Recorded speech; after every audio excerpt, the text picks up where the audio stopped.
Hello student. तो जैसा कि पहले वीडियो में मैंने आपको बताया था कि अभिक्रिया ऊष्मा पर ताप का प्रभाव के बारे में, जिसे हम किरचॉफ समीकरण के नाम से जानते हैं। और आप लोगों को ये भी बताया था कि ये आपके लिए बहुत ही इम्पोर्टेंट है एग्जामिनेशन के पॉइंट ऑफ व्यू से। तो हमने देखा था किस प्रकार से अभिक्रिया ऊष्मा और ताप में क्या संबंध प्राप्त होता है। आज हम आपको इसी का किरचॉफ समीकरण का या अभिक्रिया ऊष्मा पर ताप के प्रभाव का एक अल्टरनेट वैकल्पिक रूप बताएंगे। एग्जाम में जो क्वेश्चन आता है इससे संबंधित वो आएगा आपका, जैसे कि ड्राइव किरचॉफ इक्वेशन, ठीक है। या इसी को इस प्रकार से लिख देंगे कि प्रूव डेट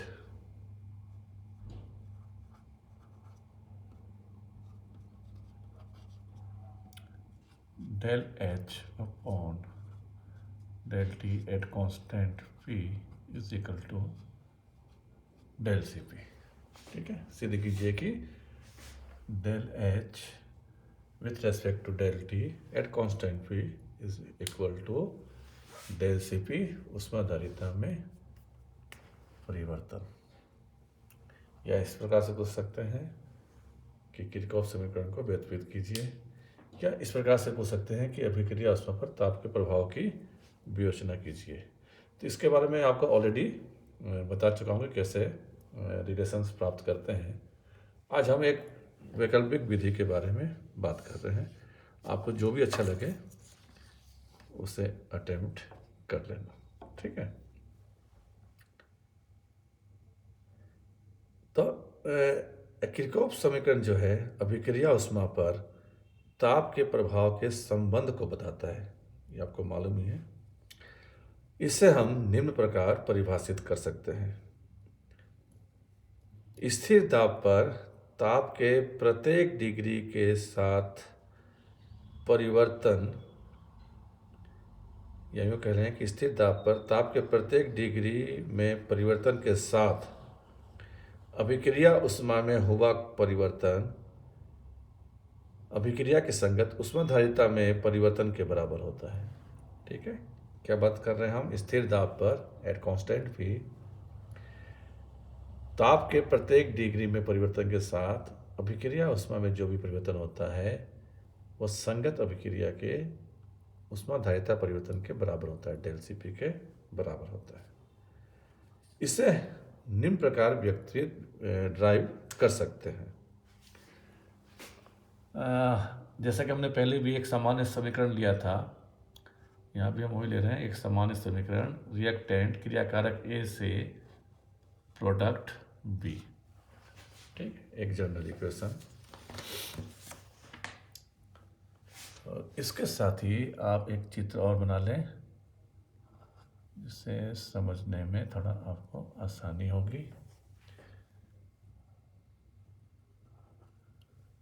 ये बना लिया हमने 4 गोले, ये लिख दिया हमने ए, यहाँ भी ए, ये उत्पाद बी और यहाँ भी उत्पाद बी, इनको आपस में जोड़ दें। ये जोड़ दिया हमने इसको, ठीक है ना। एक डायरेक्शन हमने ये दे दिया यहाँ से इधर, और दूसरा डायरेक्शन यहाँ से यूँ।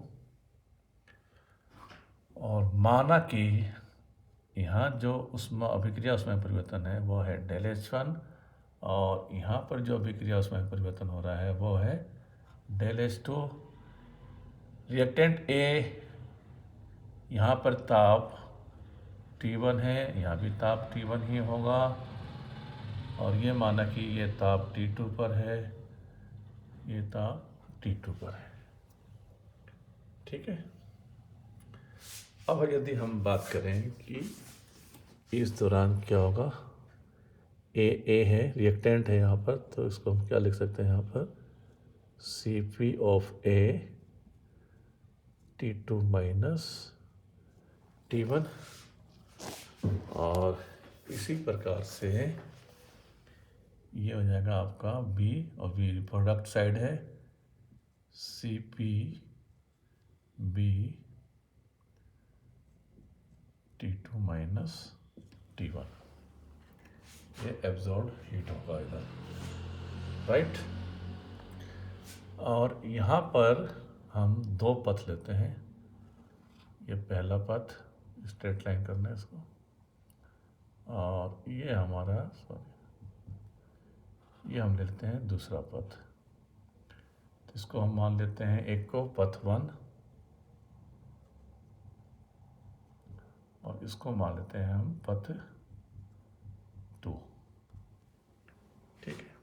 टेम्परेचर एट T1 और ये एट T2, ठीक है। तो ये फिगर आप लोग ड्रॉ कर लें,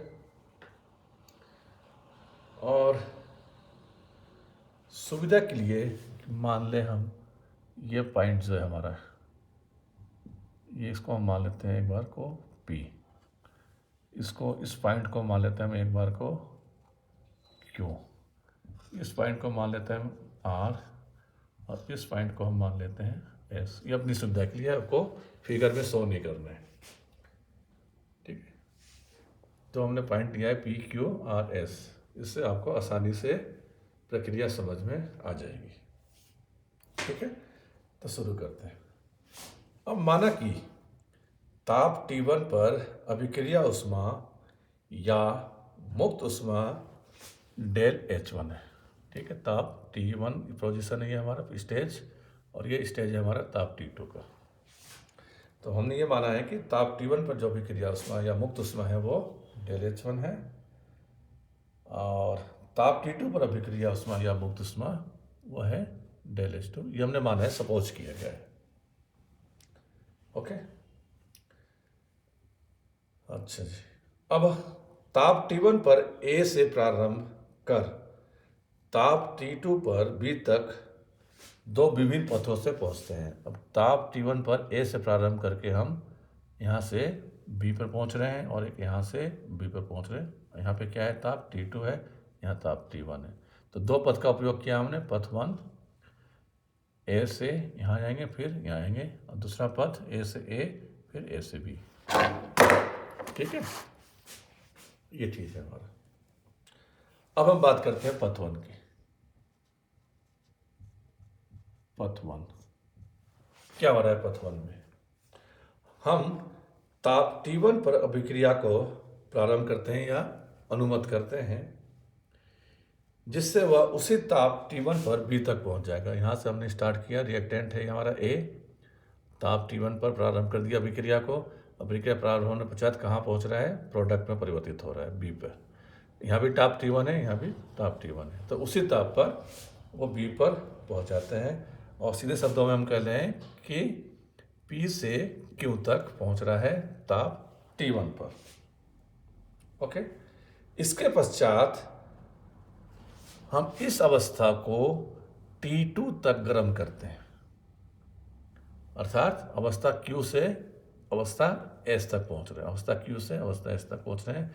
इसके लिए क्या करना पड़ा हमको, T2 तक इसको गर्म करना। गर्म करने का मतलब है कि ऊष्मा का अवशोषण, तो हम इतनी ऊष्मा का अवशोषण कर रहे हैं, CpB T2 माइनस T1 का, राइट। तो गणितीय रूप से हम लिख सकते हैं कि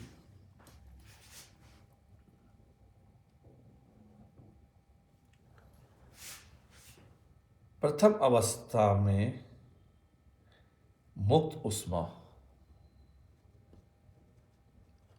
प्रथम अवस्था का तात्पर्य क्या है, P से Q पोजीशन, P से Q तक प्रथम अवस्था में मुक्त ऊष्मा, ठीक है। ये हमने आपको समझाने के लिए लिखा है। मुक्त ऊष्मा क्या है प्रथम अवस्था में, डेल H1। प्रथम अवस्था जब हम इस अवस्था से इस अवस्था में पहुंच रहे हैं, ठीक है, तो यहाँ पर ऊष्मा मुक्त हो रही है।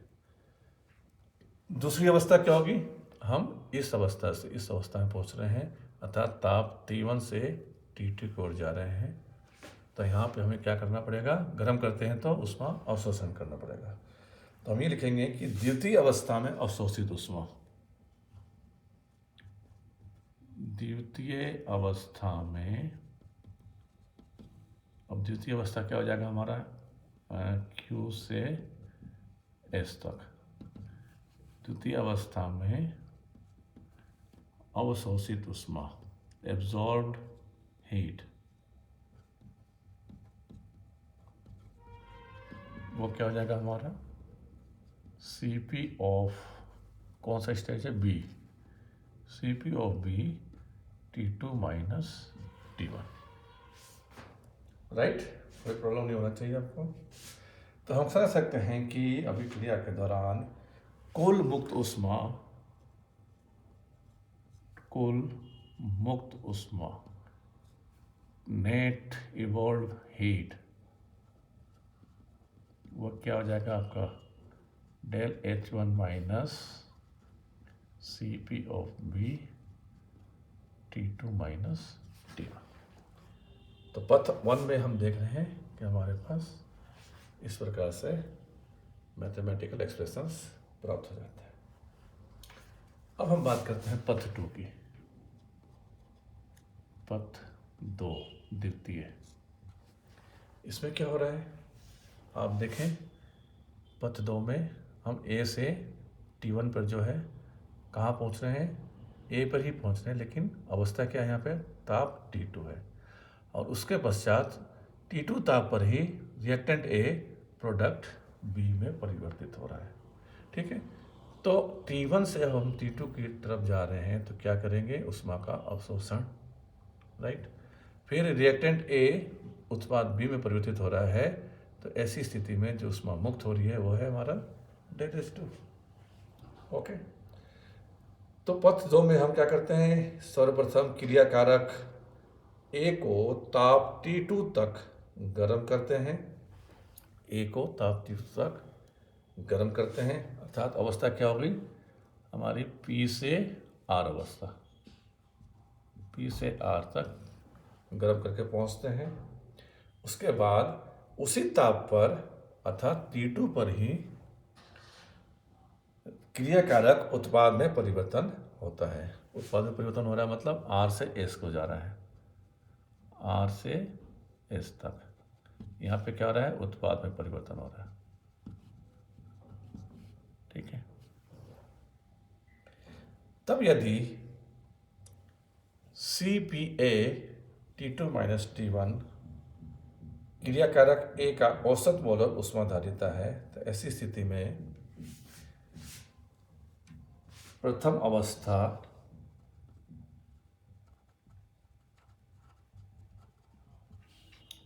क्या है हमारा, अवस्था P से R, P2R, अवशोषित ऊष्मा, अवशोषित ऊष्मा, वो क्या है आपका, Cp ऑफ A, यहाँ पे क्या है हमारा रिएक्टेंट है, तो Cp of A T2 minus T1। इसी प्रकार द्वितीय अवस्था,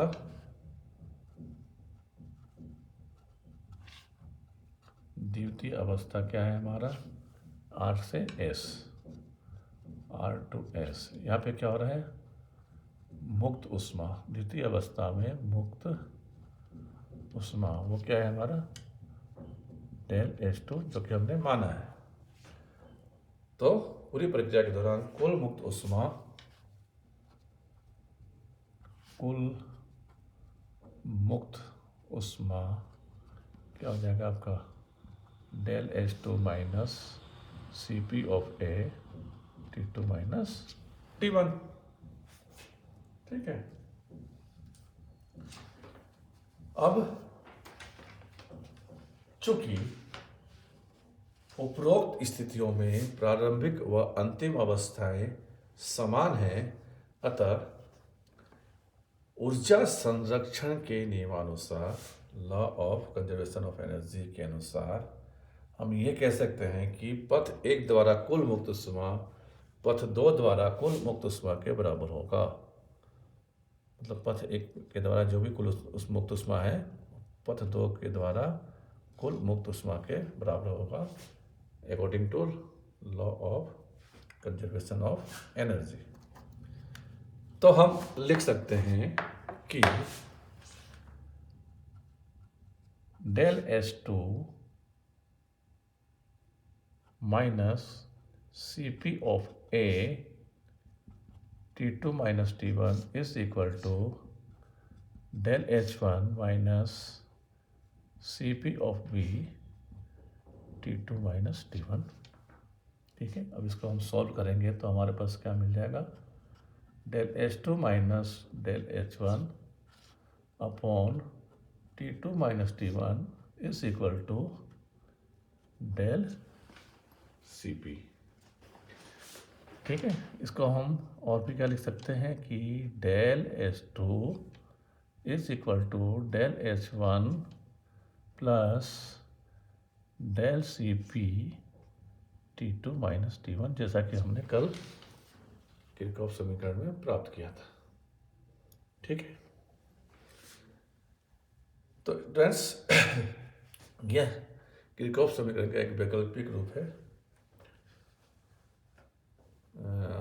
बहुत आसान है, इजीली आप इसको भी सॉल्व कर सकते हो। और फिर से बोल देता हूँ कि परीक्षा के हिसाब से बहुत ही इम्पोर्टेंट टॉपिक है, राइट।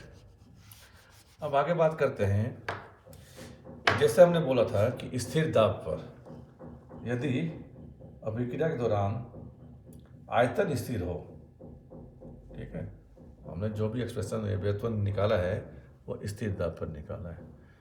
ये यदि जब अभिक्रिया स्थिर आयतन पर हो रहा हो तो क्या होगा, वो भी हम देख लेते हैं। ओके, जैसा कि हम जानते हैं कि